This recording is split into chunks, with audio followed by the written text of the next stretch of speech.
You're welcome back. Blue is our city, Manchester City fan channel, bro. And today, just like on Sunday, what we do, we kick on that Manchester City Sunday vibe. We're going to talk about the busy week that City has had. We're going to unfortunately talk about what happened yesterday, how we look in the table as opposed to some of our other rivals.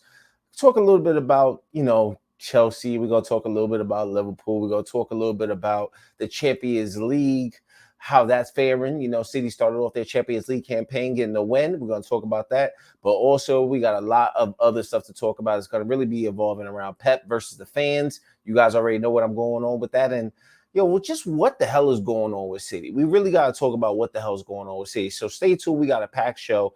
But as always, I always got to kick off the show like this and say nothing but, I want to shout out all the real ones that have been here tuning into the channel. Thank you guys so much for your support. Your support really means a lot to me. I'm switching up a new thing. I'm switching up a few things, rather. I'm switching up my camera angles. I'm switching up the time I spend to really do the show. I really like doing a Sunday show a little bit more so than just trying to pack shows out throughout the week. So I want to say much love as always. I appreciate you guys for tuning into the channel. And if you like what you're seeing around here, feel free to hit that like button, but also subscribe to the channel. So without further ado, bro, let's get into it. I've waffled on for long enough. But, we're going to have to talk about this, man. Manchester City versus Southampton happened yesterday. And, honestly, man, there's been a lot of things said. I've heard some banter a little bit, or not really banter, but really some Manchester City fans having to go at Pep Guardiola to say, bro, you talked all that jazz throughout the week, talking about we need to pack up the stadium. We pack up the stadium. And then what happens, So you heard a lot of people really talking about that. But really going into the game, man, the game just was not the type of game that you would expect Manchester City to kick on with, given the fact that we know that these next few games are going to be pivotal. Not the one necessarily in the week. We're going to talk about that. But looking ahead to Chelsea, looking ahead to Liverpool, we trying to really see where Manchester City stacks up right now. And that loss yesterday really hurts. So some people say it's on Pep for that.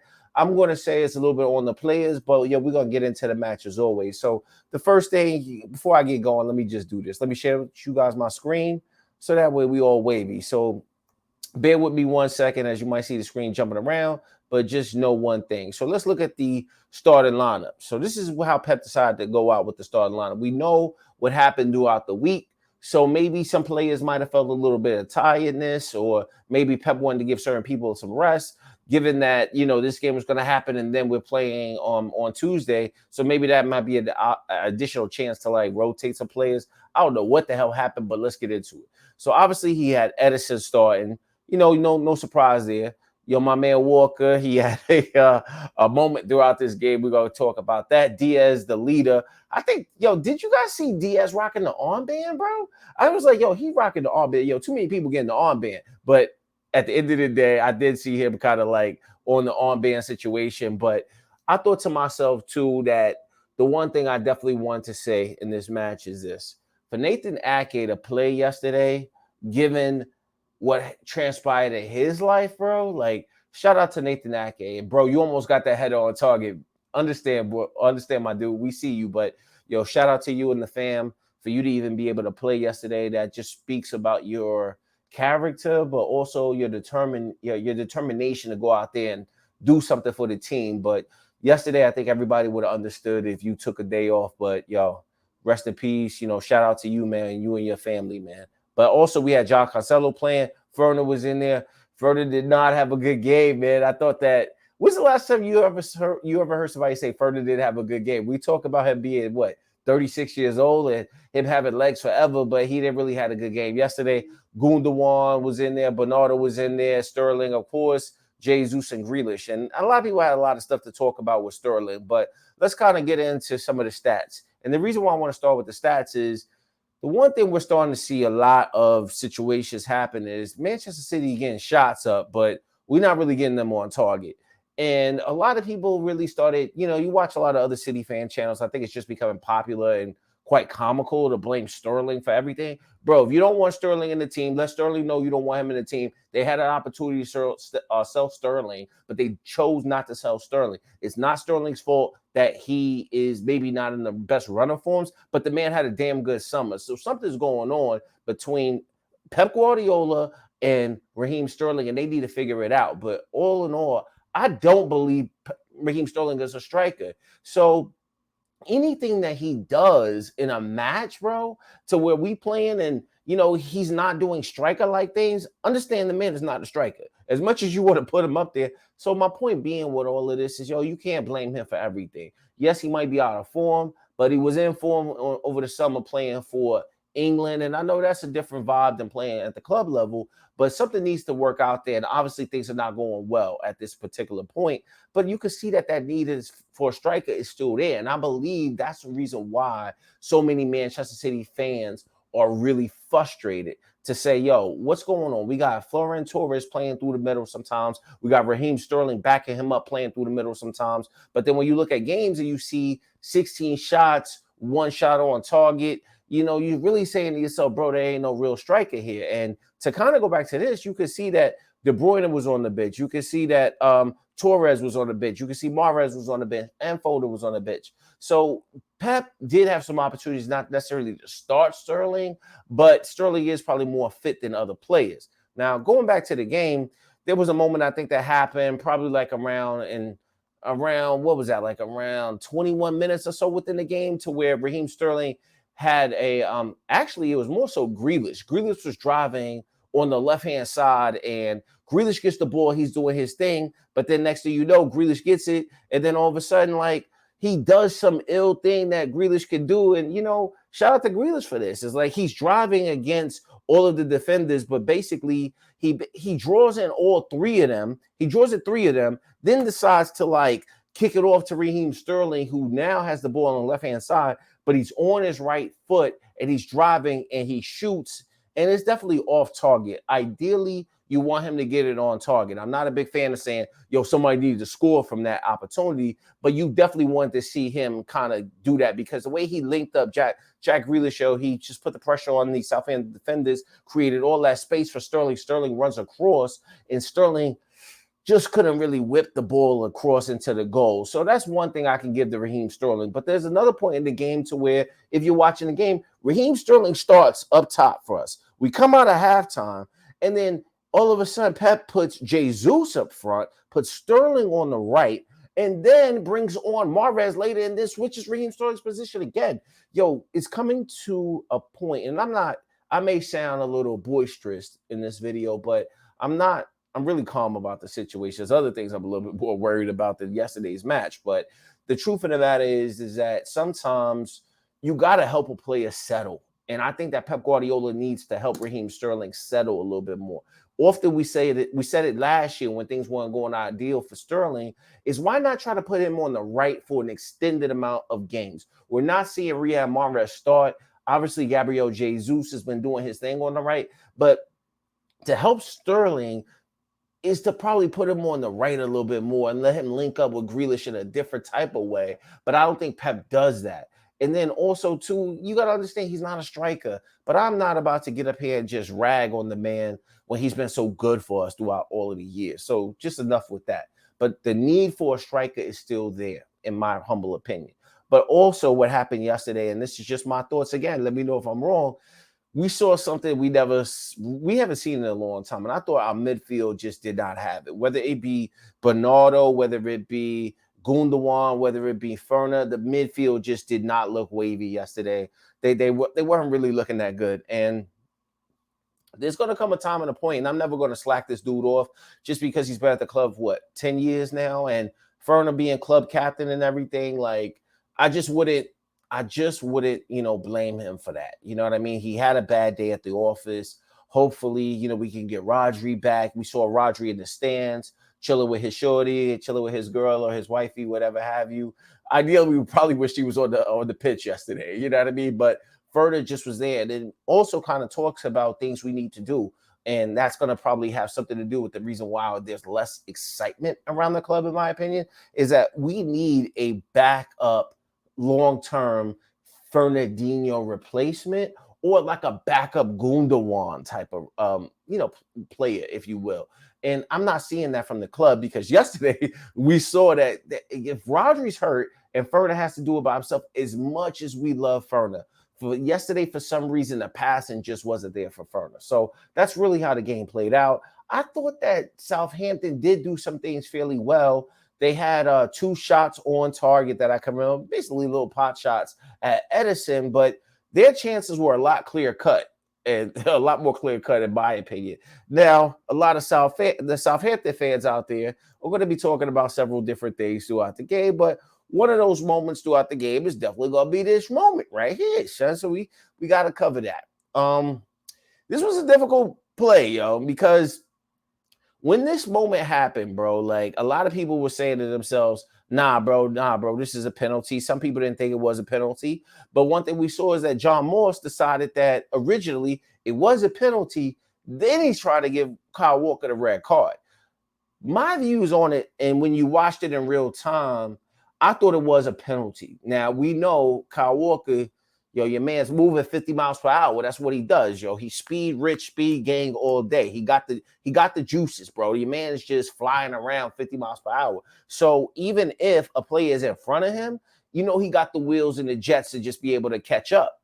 So when this moment happens, I thought that Kyle Walker initially maybe have just positioned his body in a way to where it could have been seen as a penalty. But red card in the North, nah, son, I was never with that. John Morse, you wildin', fam. But that's enough of that. So let's let you guys judge for yourselves, right? So we know that this moment happened, and you could see right there on the screen.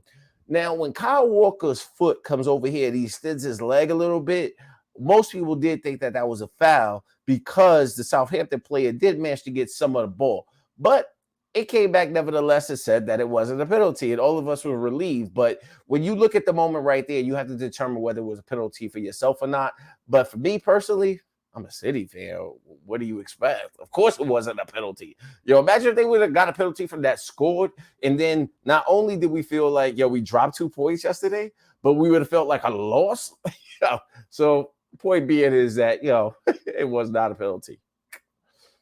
Nevertheless, moving on throughout the game, Pep decided to make some substitutions. I thought we did look a little bit brighter once Kevin De Bruyne got on there, once Phil Foden got on the pitch. Mahrez came on of late, but obviously it just wasn't happening for us for whatever reason with that particular game. And it's going to be tough for us because at the end of the day, most of us City fans, we know the schedule we got coming up in the league right now. So for us to lose or not lose, you can see like everybody saying it lose because it felt like it really was a loss because everybody wanted to win so bad.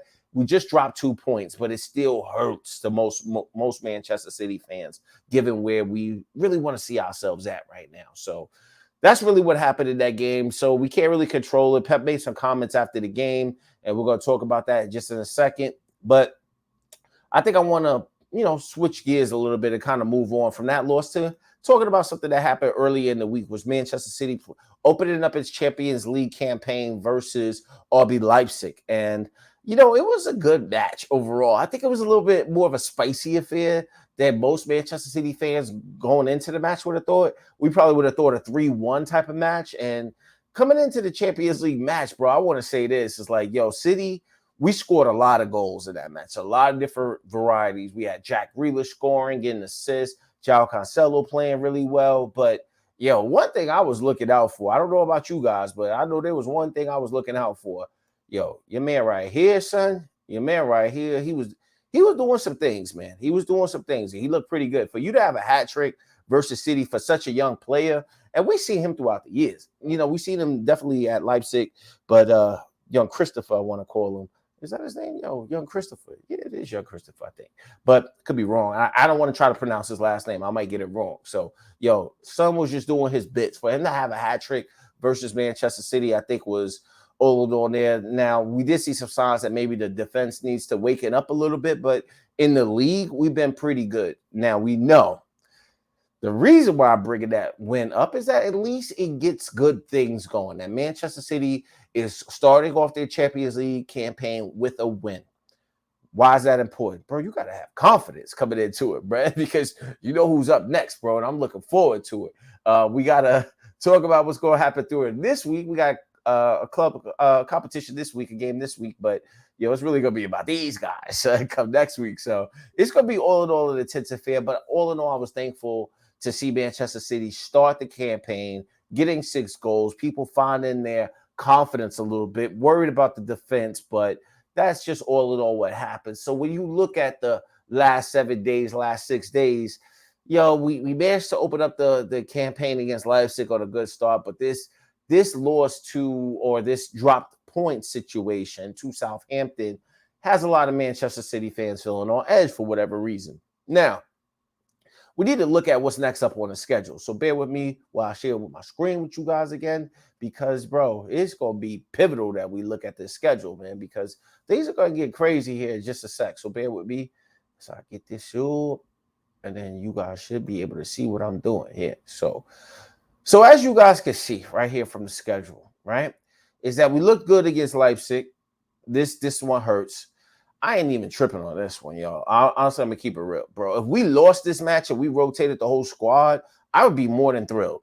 I would probably be a real happy man, just because I'm tired of all the competition. We got a lot of competitions, but I'm not really tripping on this game. I expect a full win. Let's just get transparency out there. I definitely expect a win, but I ain't really tripping on this one like that. That's just my opinion. But this is where things start to get real, bro. You talk about playing Chelsea next Saturday. Now, we know Chelsea probably still hurts a little bit for us for what happened in the summer, right? Or what happened in Champions League final. Then we got PSG, just to what I alluded to. Then you got Liverpool. And in my personal opinion, these are the 2 best teams right now in the Premier League. City, we dropped a few points. We're probably still learning momentum. You're still learning to kind of get everybody on the same page of who we will become by the end of the season. So we're not fully there yet. But when you look at Chelsea and you look at Liverpool, they seem to have a leg up on all of the other teams, just in my personal opinion. So City have a rough bit that's going to start in right here. But that's not the only rough bit we got, bro. There's another rough bit that happens right around November. So how we see ourselves through this first bit of playing these games that we got, these next 3 matches, these next 3 or 4 matches, that's really going to tell us an indication of how we look, what areas we need to improve in. Is it going to be striker? Is it going to be our defense? Is it going to be our midfield? We're going to really have a good idea of what Manchester City possibly can look like until we either get to that winter season or what we could potentially look like if we do well versus those 3 matchups that we got. If we win all 3 of those matches, then ain't nobody tripping, because everybody's going to be like, yo, Southampton just happened. But if we could go out there and beat Liverpool, we could go out there and beat Chelsea, we could go out there and beat PSG, I think a lot of people are going to feel much more comfortable about the situation. But that's where things get real again back in November, because we know we got to play against these lot. And, they got a lot of momentum right now. And honestly, we owe them a little bit of whoop ass, in my opinion. That's just my opinion, bro. Like, I'm tired of losing against United with the same style that they play against us. So they've been relatively successful against us, but we know that they got Cristiano Ronaldo, Rafael Varane, and they feeling good about themselves right now, not to mention one of our former players. But then also we got Everton, PSG. Then we come back against West Ham. So, bro, these 2 next little runs that we got going on here is going to let us know a lot about who we are as Manchester City. So that's just the way I personally see it going right there.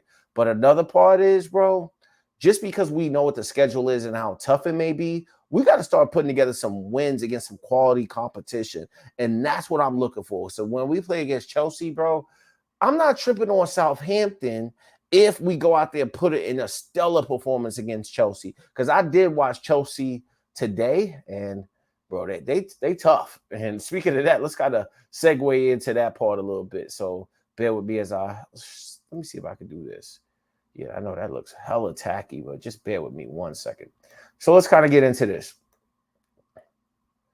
This is the most important thing right here. It's just taking that look at the weekly ops review that we got playing against other teams, bro, because it's going to be tough out here, man. It's going to be tough when we talk about playing against other teams. So, just kind of looking at I always like to look at the league ops review, as I like to call it. Newcastle, Leeds, ain't really worried about them. Brentford, hey, they doing things. Watford, Norwich really don't care. Arsenal's putting together some wins. I know I poke fun at Arsenal, because they lost their first 3 games, but we also knew that their season really was going to start kicking on after they played Norwich. You saw what happened with us.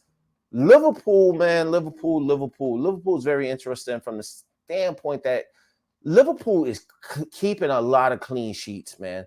I don't think anybody else has scored against them in the league rather than Chelsea. And every time I look up, Liverpool's keeping some clean sheets. We know VVD is back. We know Fabinho's back in his right position. But now they got this gel of players very similar to City who have been there for so long. And can they keep those same energy levels up? You know, the Bernardos of the world for us, the Sterlings, the Jesus for us. But for them, it's going to be Sadio Mane. It's going to be Firmino. It's going to be Salah. They got these players that have been there just as long as our core has been with us. But they seem to be kicking on and starting out the year very brightly. So we definitely got to pay a little bit of respect for them, even though we don't want to. But we got to keep our eyes on them nonetheless. Then you got Aston Villa losing, beating Everton rather, and that's good for them. Leicester, I don't know what the hell's going on with Leicester. They've dropped a few matches or a few points that I didn't really think that they was going to lose or drop points at this particular part of the season, but things happen. I managed to keep a close eye on the enemies of the world. I think I watched a little bit, maybe about 40 minutes of United versus West Ham. And, I saw Cristiano Ronaldo, kind of follow up the rebound and score another goal. West Ham started with the goal themselves, but then United managed to get another goal from Lingard. And I'm saying to myself that the way that they play, they take a lot of chances. I don't think that they're sound defensively yet because anytime you got Cristiano Ronaldo, Bruno Fernandes, Jadon Sancho, you got a lot of players that are not used to pressing. Their style of defending is not going to be pressing. They're going to kind of be letting teams off. But at the end of the day, they're very efficient at what they're able to do. They took off Paul, but put on Lingard today. Lingard scores a brilliant goal against the club that he was with last year. So they showing signs, but I don't think that they're ahead of Liverpool or they're ahead of Everton, in my personal opinion. They're getting on to the star of the show, man. I mean, Jesus, man. I saw this match. I watched it from front to end because I wanted to see what Chelsea really looks like. Obviously, we know that last season Chelsea was a little boring, bro. They're like mad boring to watch. But now I'm starting to watch Chelsea, and I know that Chelsea is phenomenal as far as them winning the Champions League, going out there getting Lukaku. They added Saul from Atletico Madrid. They got players in there, not in addition to the players they already had. And they had more time to gel with Tuchel for the off season. But now you're coming into this season, they're scoring goals from open play. They look dangerous as I don't know what from set pieces. And when you look at their match today, I mean, Tottenham started good. Like for the first 40 minutes, I thought that Tottenham was doing well. They were able to pass the ball about. They didn't look like the Mourinho style Tottenham of football. They managed to get in some good positions. I thought Son had a chance that, Kepa kind of just managed to get in between, and that was like a half chance. But they was managing to do some things. They looked really good. But right around that 40-minute mark, I said to myself, I was like, bro, they only got like 20 more minutes worth of energy because they already started looking sluggish. Pardon me. But they get the goal through Thiago Silva's header. And after that, then they bring on N'Golo Kante. He manages to get a goal that was kind of flicked on, if you will. And Lukaku just being a force, man. I thought that Chelsea today, Thiago Silva could have had 2 goals from set pieces, bro. He had that second header. Then they went on to they scored the 3rd goal. But, bro, they could have had like 4 or 5 goals past Tottenham. So right now, as we transition to looking in at the table, I'm going to have to say, bro, this is accurate. And probably if you guys hear some noise in the background, they having like an outdoor festival over at the park over there, which I hope to make my way over there in a little while after I finish uploading this video and enjoy my Sunday. But Chelsea is looking very formidable right now. And I got to say that they should be in that top spot. When you look at Liverpool is definitely in that top spot. I think that all of these teams are going to rotate all year long. Most of these teams are going to rotate. But United is still right there. And they basically, had a bloop. I think they drew against Southampton as well. So Southampton is doing some fairly good things, but United seem to be in a better position right now than we as Manchester City are. Brighton looks good right now, but come on, son. Fairy tales, it ain't gonna happen. There's no miracle on Miracle on 34th Street. It's not gonna happen, bro. It's just not gonna happen for some of you guys out there that like hockey, But Manchester City should be right here in this fourth spot. But in order for us to get to where we want to be at ultimately, we have to think about where do we really see ourselves within the table structure right now. I think that we are better than United, but United has a lot more star power to their season so far. But I really think that we should be in that third position. But right now, we managed to find ourselves in fifth. Everton, I think, is slowly going to creep up a little bit, but maybe they're going to be right around the same position all year. Tottenham, West Ham, and then Leicester's falling down a little bit. Arsenal's down there a little bit. But I think the top four should look like these three, but then with City right here in that fourth spot. If we finish the league in the fourth position, bro, it's going to be Heartbreak Hotel around here. So it's going to be pretty rough, but I really do think right now, if you had to do like a Shaka Hislop's version of, or Blue is My City version of, power rankings as far as teams in the Premier League, I would have to go Chelsea number 1, Liverpool number 2.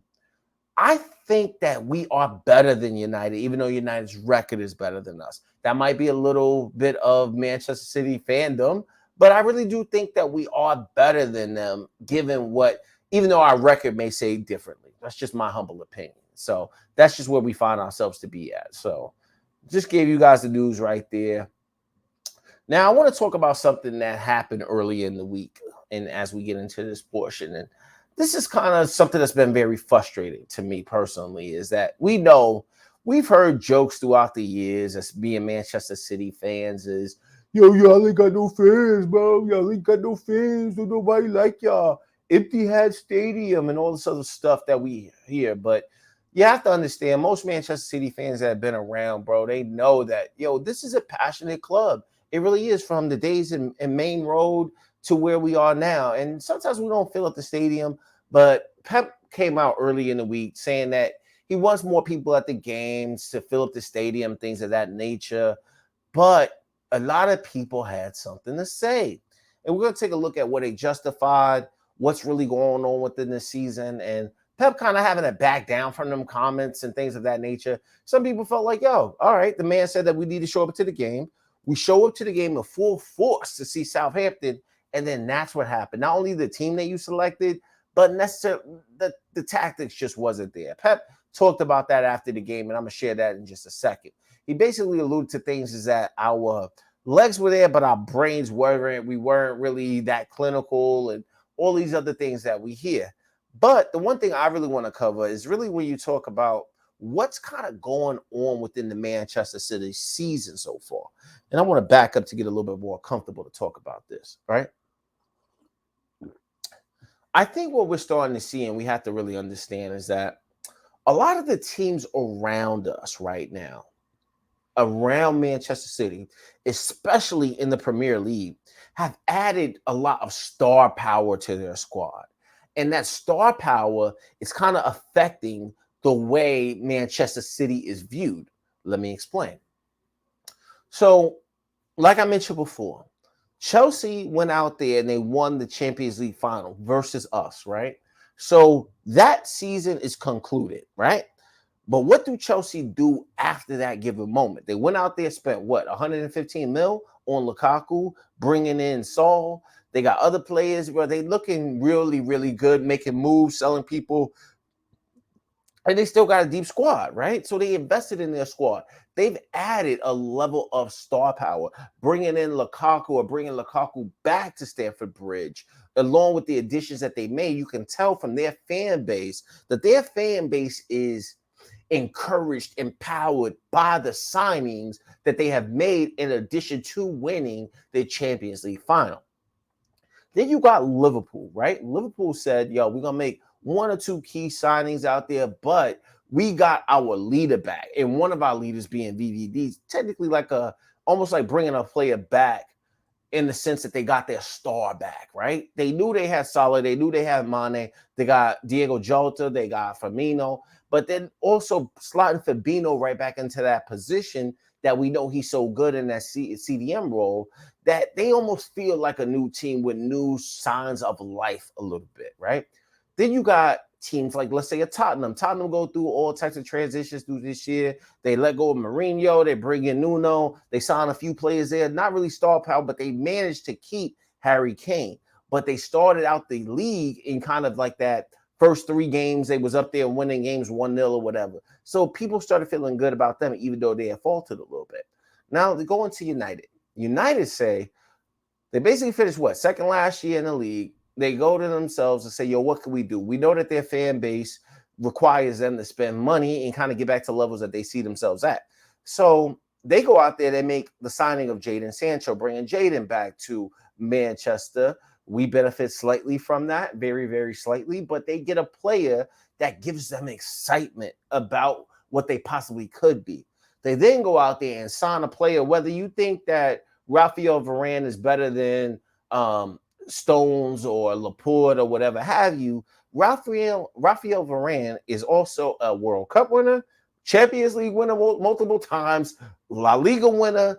The man's a serial winner. He really is. And they managed to pull off that business to bring him over to United. And then they bring Cristiano Ronaldo back to Stamford Bridge. I mean, back to Old Trafford. I can't believe I almost said Stamford Bridge. But they bring him back to Old Trafford. So what do they have? They have this star power that's around them. When you look at Ronaldo, Bruno, Pogba, Sancho, Rashford coming back. We haven't even seen Rashford yet, right? So they got these stars around them, right? When you look at Manchester City, on the other hand, we haven't really had anything. Yes, Jack Grealish was good business. He was good business. I don't think we spent that money wisely. Doesn't mean that I dislike Jack Grealish. Has absolutely nothing to do with that. I love the fact that we signed Jack Grealish. I just didn't like the fact we spent $100 million on it, because I know that takes away from our overall revenue numbers of being able to acquire players. So we do our business early by getting Jack Grealish over the line. But yet we get no striker. We didn't pull off Harry Kane. We didn't pull off maybe some, a midfielder that would help us out. We didn't pull off a left back situation. So other teams have acquired a star, and Jack Grealish is a star, but it doesn't really feel like Manchester City. If you look back at it, imagine this.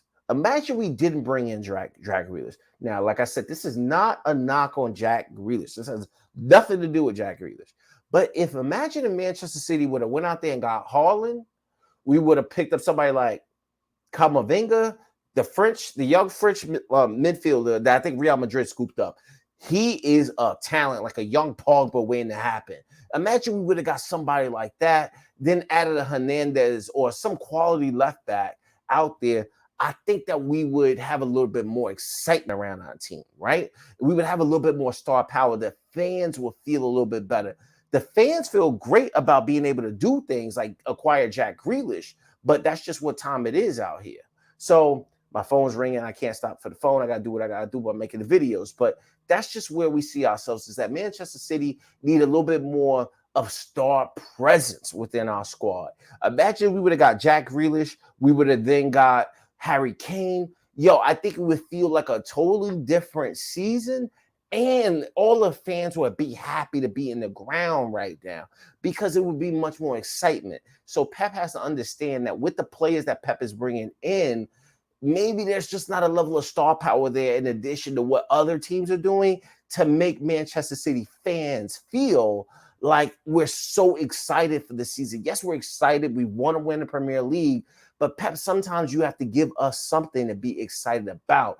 And Manchester City fans right now, not in a spoiled way, but are saying that in addition to what the other teams have done, maybe Jack Grealish wasn't enough to make us feel like we should be overly excited. And that may be a little bit of us being spoiled, because other fans, but other teams below us would love to have a Jack Grealish or be able to spend $100 million. So I think Pep has to understand that. If we would have got certain players like a Haaland, and I'm hoping that Manchester City can say, you know what, we got Jack Grealish. Let's go explore the idea of getting a striker at the winter window to be able to do that. I think that would be money. So just want to let you guys know my thoughts. I'll see you guys on the next one. Manchester City Sundays. I'm out.